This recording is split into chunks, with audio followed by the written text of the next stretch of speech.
Alors bonjour à tous, aujourd'hui ça sera un tutoriel vraiment très simple sur le clavier. Donc c'est assez compliqué de trouver des sons de clavier qui soient sympas pour vos productions, et je le conçois très bien. Vous avez plusieurs choix en fait pour trouver des sons de clavier, des nappes, ouais, des leads, des sons assez pianistiques, mais qui voilà, sonnent beaucoup plus modernes en termes de fréquence. Pour obtenir ce résultat, vous avez la première option qui est celle que je vais vous montrer à travers le tutoriel. La deuxième solution, ce serait de se servir de ce genre de machine, c'est-à-dire là j'ai un motif rack, donc un format rack sans clavier, dans lequel il y a plein de sons et je peux sélectionner des sons de piano, des sons piano électrique, des sons assez jazzy qui sont sympas. Ou la troisième option, ça serait de partir sur un clavier. Là j'ai un clavier maître en fait, qui est pas mal parce qu'il a 88 touches, donc très bien pour le jeu pianistique, et qui a également l'avantage d'être assez léger, donc je peux le transporter et le manipuler dans mon studio très facilement, mais c'est un son assez plastique et ça ne possède pas de son à l'intérieur. Donc l'étape d'après, ça aurait été l'option, ça aurait été de prendre d'acheter un clavier en fait numérique. Alors pour moi, les Clavia, les North Stage sont des excellents claviers qui ont à la fois le jeu des ors, les jeux du piano, qui sont émulés, samplés, et également une partie analogique avec une partie synthèse. Donc pour moi, c'est vraiment le combo parfait. Sinon, je sais que Yamaha ou Roland fait pas mal de claviers qui sont assez sympas. Donc soit vous prenez un vrai clavier avec des vrais sons et en plus qui a l'avantage d'être un clavier maître, ou sinon vous vous orientez directement sur des plugins. Alors aujourd'hui, je vais vous parler des plugins, je vais vous montrer vraiment la chaîne que j'utilise. Dans un premier temps, je vais partir avec un clavier, en fait, un son de piano qui vient du plugin Keyscape de Omnisphere, de Spectrasonic, pardon.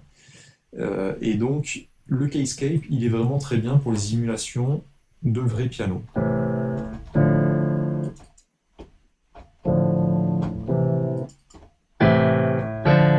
Vous avez le même son qui est vraiment samplé sur un piano à queue, échantillonné, voilà, comme il faut dans le logiciel.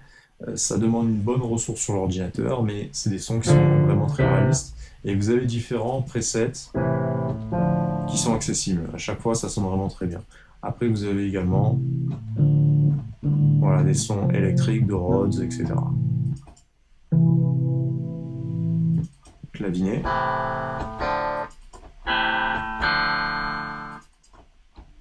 le piano droit,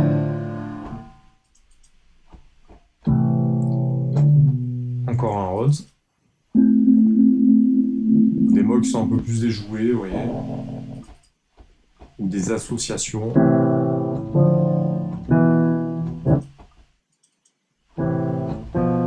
Et vous voyez que là, ils ont associé deux pianos, c'est-à-dire un piano numérique, électrique, et un piano acoustique, voilà, qui joue avec des vrais marteaux, etc.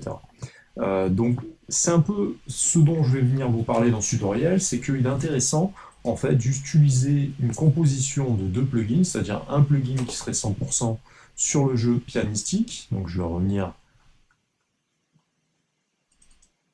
à mon LA Custom, et d'y rajouter juste après un plugin qui soit un peu plus synthétique, avec un peu plus de synthèse, avec un peu plus de texture, pour faire un additif en fait de fréquence et faire en sorte d'enrichir vraiment le premier son. Donc ici je suis sur un Nexus dans un thème piano.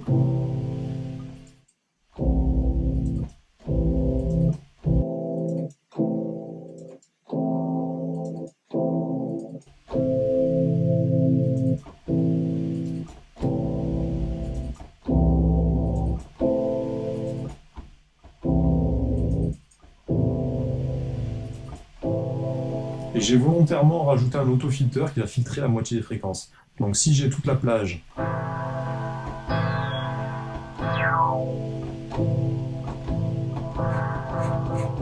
et je vais garder vraiment que le bas. Je peux mettre un peu de résonance si je veux. Je vais l'associer avec mon piano.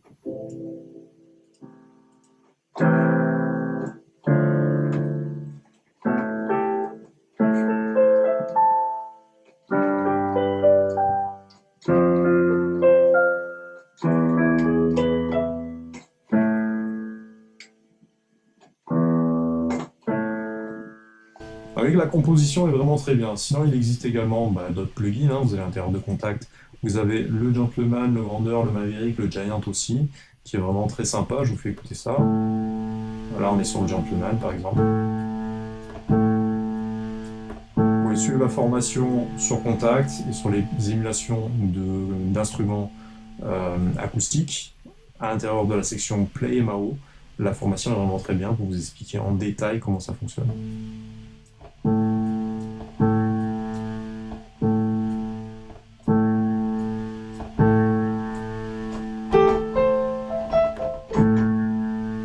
Et on va venir le coupler avec un FM8. Vous voyez que là j'ai le FM8 avec un autofilter. À l'origine ça jouait ça.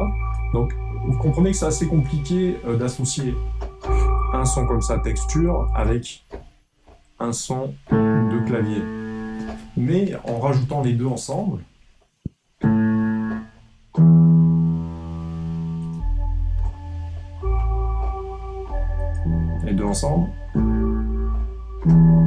je vais venir filtrer un peu plus le FM8. Voilà, c'était pour l'exemple. Et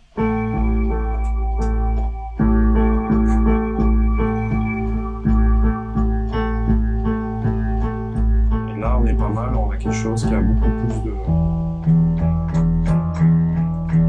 une dimension beaucoup plus tragique.